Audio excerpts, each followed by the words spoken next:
नमस्कार, सात की बड़ी बात में आप सभी दर्शकों का स्वागत करता हूं। मैं राहुल सौमित्र। सबसे पहले देखेंगे इस वक्त की बड़ी खबरें यानी हेडलाइंस।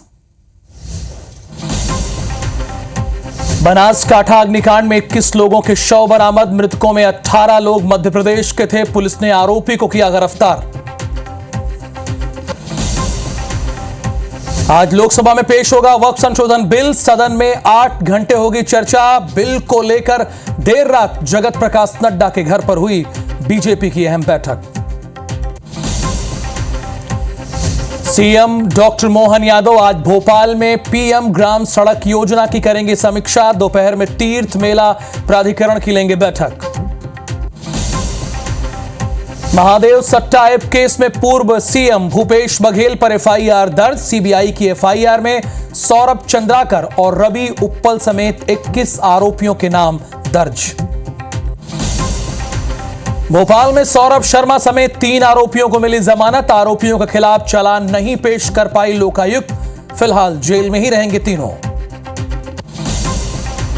फेक एनकाउंटर मामले में एसडीओपी और एएसआई इंदौर से गिरफ्तार। 2009 में नीमच में हुआ था बंसी गुर्जर फर्जी एनकाउंटर। हाईकोर्ट ने सीबीआई को सौंपी थी जांच। चैत्र नवरात्रि का आज 5वां दिन। स्कंद माता की हो रही है पूजा। मंदिरों में दर्शन के लिए उमड़ रहे हैं भक्त।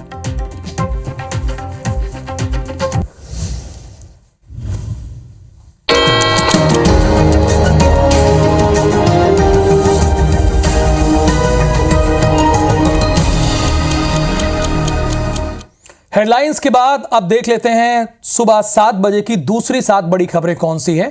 तो पहली जो खबर है वो तेलंगाना से जुड़ी हुई है। तेलंगाना ओबीसी आरक्षण बिल पर दिल्ली में कांग्रेस का प्रदर्शन लगातार जारी है। दूसरी खबर, कुणाल कामरा को तीसरा समन दिया गया है। 5 अप्रैल को बुलाया गया है। और तीसरी खबर, जोमैटो ने 600 कर्मचारियों को नौकरी से निकाल दिया है। चौथी खबर, ओडिशा में आंधी तूफान का येलो अलर्ट जारी किया गया है।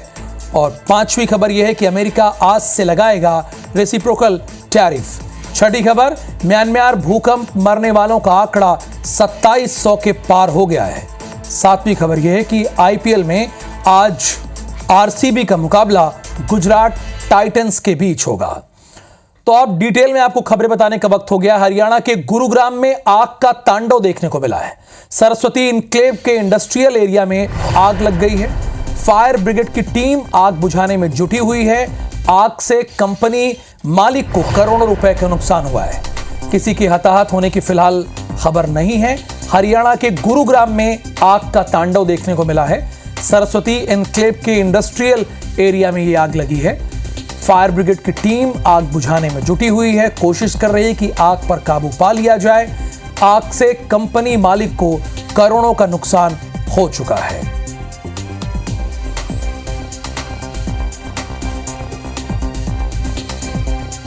हरियाणा के गुरुग्राम में आग का तांडव देखने को मिला है। यहां पर सरस्वती इनक्लेव के इंडस्ट्रियल एरिया में यह आग लगी है।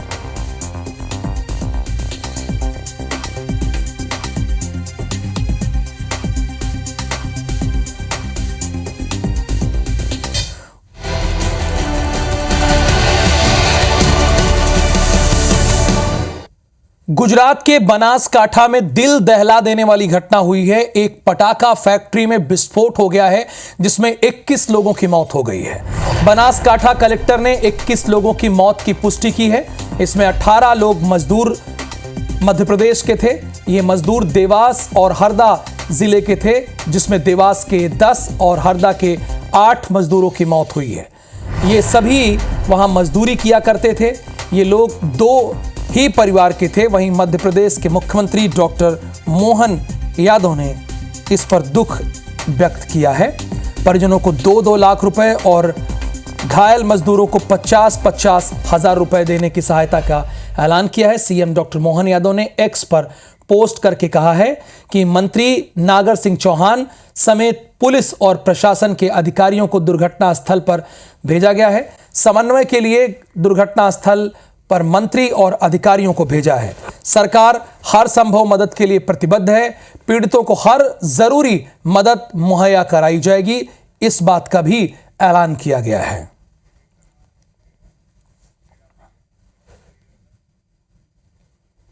देवास के 10 मजदूरों की मौत हुई है। गुजरात के बनासकांठा में ये दिल दहला देने वाली घटना हुई है, जहां पर एक पटाखा फैक्ट्री में विस्फोट हो गया और इसमें 21 लोगों की मौत हो गई। बनासकांठा कलेक्टर ने 21 लोगों की मौत की खुद पुष्टि की है। उन्होंने बताया कि 21 लोगों की जान गई है। इसमें 18 मजदूर जो हैं वो मध्य प्रदेश के हैं। ये मजदूर देवास और हरदा जिले के हैं, जिसमें देवास के 10 और हरदा के 8 मजदूरों की मौत हुई है। ये सभी वहां मजदूरी करने के लिए गए थे। ये लोग 2 ही परिवार के थे जो वहां मजदूरी करने के लिए गए हैं। मध्य प्रदेश के chief minister doctor Mohan Yadav ने मृतकों के परिजन को 2-2 लाख रुपए और जो घायल हैं उन्हें 50-50 हजार रुपए देने की घोषणा की है। सीएम डॉक्टर मोहन यादव ने बकायदा एक्स पर पोस्ट करके लिखा भी है कि मंत्री नागर सिंह चौहान समेत पुलिस और प्रशासन के अधिकारियों को दुर्घटना स्थल पर भेजा गया है। समन्वय के लिए दुर्घटना स्थल पर मंत्री और अधिकारियों को भेजा है। सरकार हर संभव मदद के लिए प्रतिबद्ध है। पीड़ितों को हर जरूरी मदद मुहैया कराई जाएगी। डुआ के पास जो औद्योगिक वसाहत है उसमें आज जो विस्फोट की वजह से जो दुर्घटना हुई उसमें अभी तक 21 जितनी जो डेड बॉडी है वो रिकवर की है। वो अधिकांश मध्य प्रदेश के देवास और हरदा जिले के हैं। 6 जो इंजर्ड है वो अभी अस्पताल में मेडिकल सुपरविजन में अपना इलाज करवा रहे हैं। बनासकांठा जिला गुजरात में एक अप्रिय दुर्घटना हो गई जिसमें पटाखा फैक्ट्री में, जहां पर देवास जिले के कुल 10 लोगों की मृत्यु होने की अभी तक हमारे पास पुष्टि हुई है। अभी वर्तमान में हमारे तरफ से लगातार संवाद जारी है। दुखद घटना है हमारे हरदा के लिए। तो निश्चित जो मिसिंग है, मैं आपके माध्यम से सरकार से यही मांग करता हूँ, माननीय मुख्यमंत्री जी से मांग करता हूँ कि इन लोगों के लिए गुजरात सरकार में हस्तक्षेप करके उनको न्याय दिलाएं। वो गरीब परिवार है, मजबूर है, मजबूरी के कारण वहाँ गुजरात जाके काम कर रहे थे, इनको आर्थिक मदद भी दें। और इसमें मेरी संज्ञान में भी आया तो मैंने भी अपने विधायक निधि से 20-20 हजार रुपये देने की घोषणा की है। और हरदा पहुंचे हुए हमारे संवाददाता विवेक पटैया। विवेक, 21 लोगों की मौत हो गई थी और जानकारी ये मिली कि इसमें 18 तो मध्य प्रदेश के हैं। क्या 2 ही परिवार के थे जो वहां पर नौकरी करने के लिए गए थे? हमारे दर्शकों को इस खबर के बारे में पूरी डिटेल में जानकारी दीजिए आप।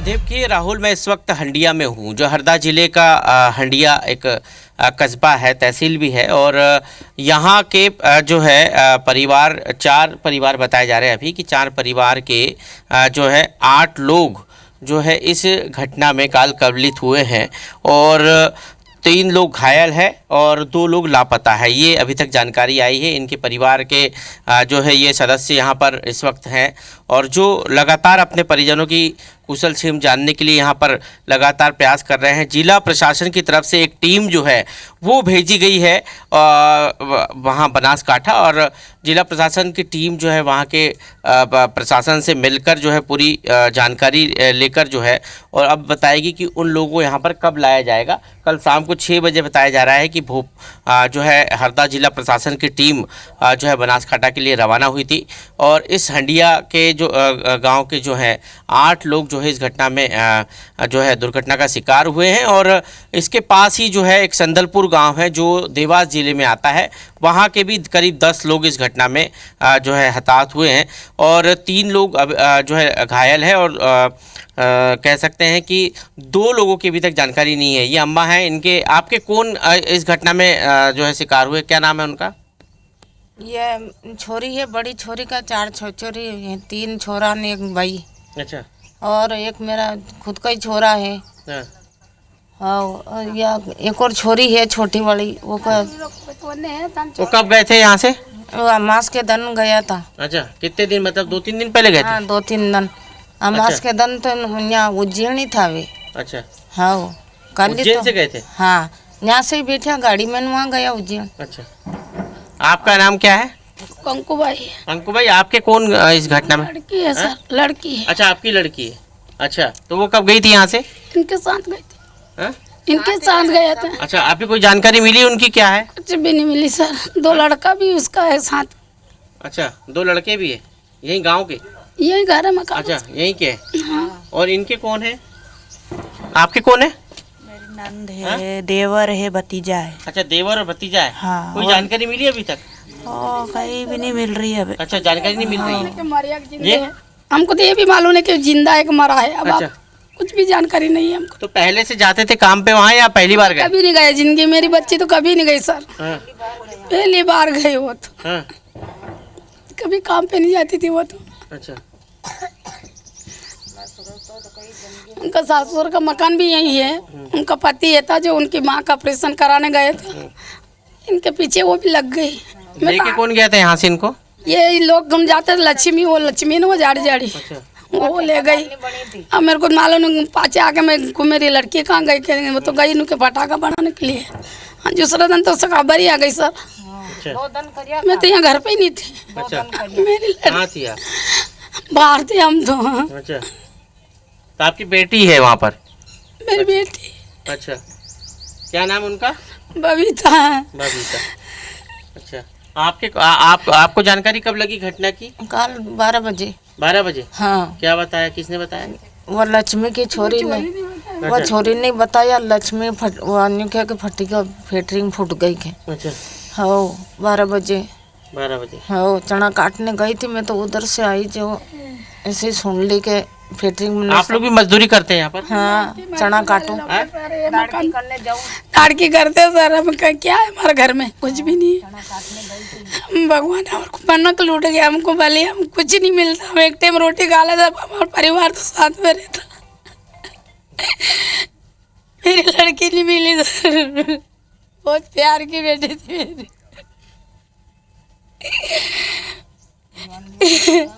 बता के नहीं गई क्या? कुछ भी बता के नहीं गई वो, बाद में गई वो गई जब फोन लगाया उसने। मैं लड़की थी, मैं मल्टी में आ जाऊंगी, पीछे से चल गई वो। कितने लोग रहते हैं आपके साथ यहाँ पर? ये मेरा तो लड़का है, 3 लड़की, वो बड़ी थी मेरी सबसे। यहाँ उसका घर है, वो इधर ससुराल है उसकी, ये मकान उनका, ये ससुराल का। यहाँ सब साथ में रहते हैं हम लोग। सर मेरी बच्ची तो नहीं आएगा। जानकारी अभी कुछ पता नहीं चली? कुछ भी नहीं चला। और छोटा छोरा का ऐसे कह रहा है, उसका नाम पता हो रहा है वो तो। आपके क्या बेटे हैं? हाँ, मेरा खुद बेटा का। है? हाँ, उसकी जानकारी आई कुछ? कहीं भी नहीं आई अभी। अच्छा, और ये खुद का बेटो है और छोरा का छोरा है। अच्छा, बेटे का बेटा भी है? हाँ, ये छोरी का छोरा है। अच्छा, ये बड़ी बेटी थी। आपके घर के कितने लोग गए हैं? मेरे 4 तो ये गए, अच्छा, और ये पीछे है छोरा का अच्छा, घर, वो गया। एक मेरा खुद का छोरा गया, ये सामने है ना घर। हाँ, यहाँ तो एक घर ये है। हाँ, बेटी का, बड़ी बेटी का। 4 गए, 3। अच्छा, तो ये एक मकान ये है राहुल, और यहाँ से भी जो है लोग गए हैं और ताला लगा हुआ है घर में। और ये आसपास ही घर हैं जिन लोग। लड़का था, एक छोरी, 4 बेटो गया। अच्छा, कितने? 3 लड़का ने एक छोरी। यहाँ से इस घर से? हाँ, सब गए? सब गए। 3 लड़का और 1 लड़की? जमा ही रह गया खाली, जमा ही रह गया अकेला। वो भी बाहर गया हुआ, गाड़ी पड़ी आखी भरी भरी। हाँ, एक ही बच्चा? विवेक, आप इन लोगों से बातचीत जारी रखिए, लेकिन बहुत दुखद है एक ही परिवार से कई लोगों का चले जाना। पटाखा फैक्ट्री के विस्फोट के बाद यह हादसा हुआ और 21 लोगों की जान गई, जिसमें 18 मध्य प्रदेश के ही हैं। धन्यवाद विवेक। आगे बढ़ेंगे, भोपाल से खबर है। सौरभ शर्मा को जमानत मिल गई है। लोकायुक्त की स्पेशल कोर्ट ने उन्हें जमानत दी है। लोकायुक्त पुलिस आरोपियों के खिलाफ चालान नहीं कर पाई है पेश। 60 दिन में चालान पेश नहीं करना था, यानी 60 दिन में पेश करना था चालान, ध्यान दीजिएगा, माफ कीजिएगा, 60 दिन में चालान पेश करना था, लेकिन जो तय समय है उतने तय समय पर चालान पेश नहीं किया गया। और जाहिर सी बात है, पुलिस के रवैये पर हैरानी है। सह आरोपियों चेतन और शरद को भी जमानत मिल गई है। फिलहाल जेल में ही तीनों रहेंगे। ईडी में दर्ज मामलों में इन्हें जमानत नहीं मिली है। भोपाल के पीसीसी के चीफ, भोपाल से खबर है, पीसीसी के चीफ जीतू पटवारी ने एक्स पर पोस्ट किया है कि परिवहन विभाग के पूर्व आरक्षक सौरभ शर्मा की जमानत पर उन्होंने कहा है, सौरभ शर्मा को जमानत दिलवाकर अप्रैल फूल सेलिब्रेट कर लिया गया। यह घटना मध्य प्रदेश में भाजपा और आर्थिक अपराधियों के संबंध प्रबंधन की नई कहानी है, ये पीसीसी चीफ जीतू पटवारी ने लिखा है। बहरहाल सौरभ शर्मा को जमानत मिल गई है। लोकायुक्त की स्पेशल कोर्ट ने उन्हें जमानत दी है। लोकायुक्त पुलिस आरोपियों के खिलाफ चालान पेश नहीं कर पाई। ये इससे बड़ी लापरवाही क्या होगी? 60 दिन में इन्हें चालान पेश करना था, बहुत होते हैं 60 दिन, लेकिन 60 दिन में चालान पेश नहीं कर पाई। लोकायुक्त की स्पेशल कोर्ट ने पुलिस के रवैये पर हैरानी जाहिर की है। सह आरोपियों चेतन और शरद को भी जमानत मिल गई है, लेकिन आपको यह बता दें कि तीनों जेल में ही रहेंगे अभी। क्यों? क्योंकि ईडी में दर्ज मामलों पर इन्हें जमानत नहीं मिली है। एक लाइन में खबर यह है, यानी जेल में ही रहेंगे ये। छत्तीसगढ़ में महादेव सट्टा ऐप घोटाले में मामले में एक बड़ी खबर है। 6000 करोड़ के महादेव बेटिंग ऐप मामले में पूर्व मुख्यमंत्री भूपेश बघेल को आरोपी बनाया गया है। बघेल का नाम 6वें नंबर पर है। एफआईआर में महादेव बेटिंग ऐप के प्रमोटर सौरभ चंद्राकर और रवि उप्पल समेत 21 लोग आरोपी बनाए गए हैं। ईओडब्ल्यू ने इस मामले में 4 मार्च 2024 को एफआईआर दर्ज की थी। कुछ महीने पहले ही केस सीबीआई को सौंपा गया था, जिसके आधार पर अब सीबीआई ने अपराध दर्ज किया है। एफआईआर में अभी किसी आईपीएस को नामजद नहीं किया गया है। आरोप है कि पूर्ववर्ती सरकार में मुख्यमंत्री समेत कई नेता और पुलिस अधिकारी महादेव सट्टा आरोपियों को बचाने के लिए प्रोटेक्शन मनी लेते थे। इनके नाम एफआईआर में दर्ज हैं। रवि उप्पल, शुभम सोनी, चंद्रभूषण वर्मा, सौरभ चंद्राकर, असीम दास और सतीश चंद्राकर के बाद भूपेश बघेल का नाम है। नीतीश दीवान, अनिल अग्रवाल, विकास छापरिया, रोहित गुलाटी, विशाल आहूजा, धीरज आहूजा, अनिल कुमार दम्मानी, सुनील कुमार दम्मानी, भीम सिंह यादव, हरिशंकर तिबरवाल, सुरेंद्र बागड़ी, ये सारे लोग हैं और 2 अज्ञात ब्यूरोक्रेट हैं। इस मामले में प्रदेश के deputy chief minister Arun Sao ने कहा है कि जिनके खिलाफ सबूत हैं सबके खिलाफ एफआईआर होगी। एजेंसी जांच करके कानूनी कार्रवाई करेगी।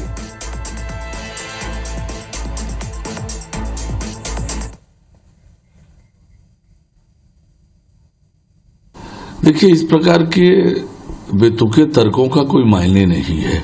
जो लोग भी इसमें इन्वॉल्व रहे हैं, जिनके खिलाफ साक्ष्य है, चाहे वो कोई कितना भी बड़ा आदमी क्यों ना हो, सबके खिलाफ एफआईआर होगी और एजेंसी जांच करके कानूनी कार्रवाई करेगी।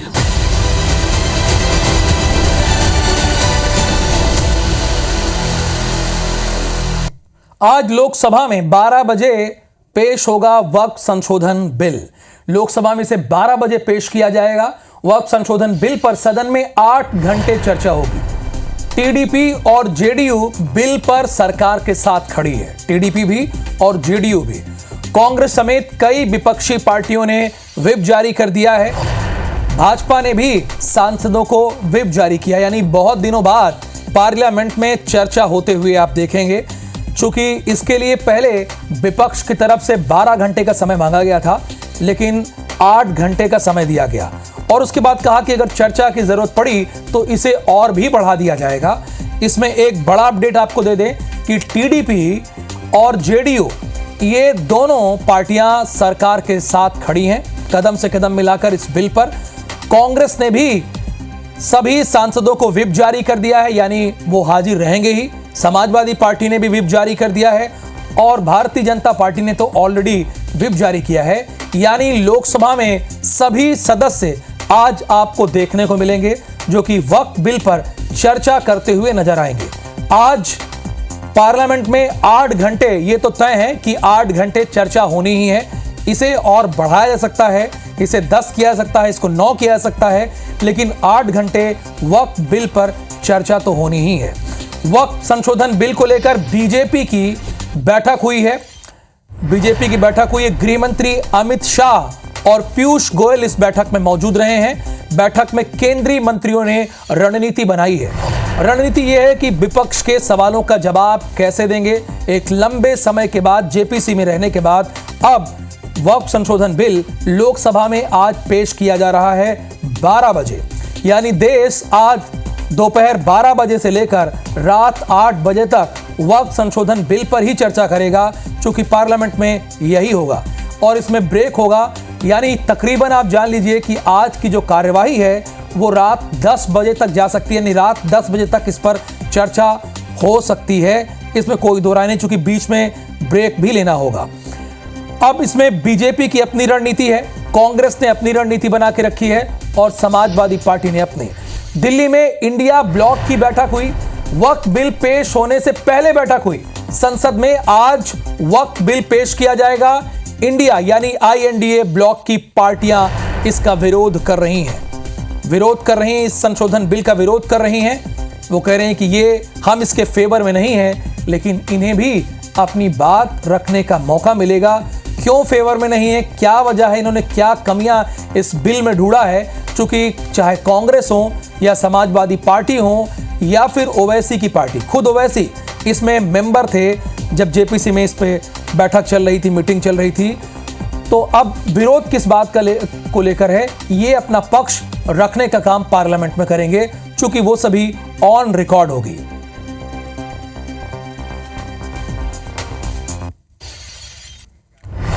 अब आपको बताते हैं क्या है वक्फ बोर्ड, डिटेल में आपको बताने जा रहा हूं। 1954 में प्रधानमंत्री, उस वक्त के प्रधानमंत्री नेहरू के समय में इसे गठन किया गया। पाकिस्तान गए मुस्लिमों की जमीन बोर्ड को मिले, यानी जो पाकिस्तान चले गए उसे बोर्ड को जमीन दे दिया जाए। 1964 में सेंट्रल वक्फ बोर्ड काउंसिल बनाया गया। 1995 में वक्फ कानून बना। वर्तमान में देश में 32 वक्फ बोर्ड हैं। सरकार का कोई आधिकारिक नियंत्रण नहीं है इस पर। 2013 में मनमोहन सरकार में अंतिम बार संशोधन किया गया था। अब मोदी सरकार में संशोधन बिल पेश किया जा रहा है आज। तो वक्फ बोर्ड क्या है, कब इसका गठन किया गया और वक्फ बोर्ड की जरूरत क्यों पड़ी, वो हम आपको ग्राफिक्स के जरिए बता रहे हैं। 1995 में वक्फ कानून बनाया गया। वर्तमान में देश में अगर कोई आपसे पूछे कितने वक्फ बोर्ड हैं, तो आप बेबाकी से 32 कह दीजिए। सरकार का कोई आधिकारिक नियंत्रण वक्फ बोर्ड पे नहीं है। और अंतिम बार संशोधन कब हुआ था, जब मनमोहन सिंह की सरकार थी 2013 में। और इसका गठन कब हुआ था, 1954 में।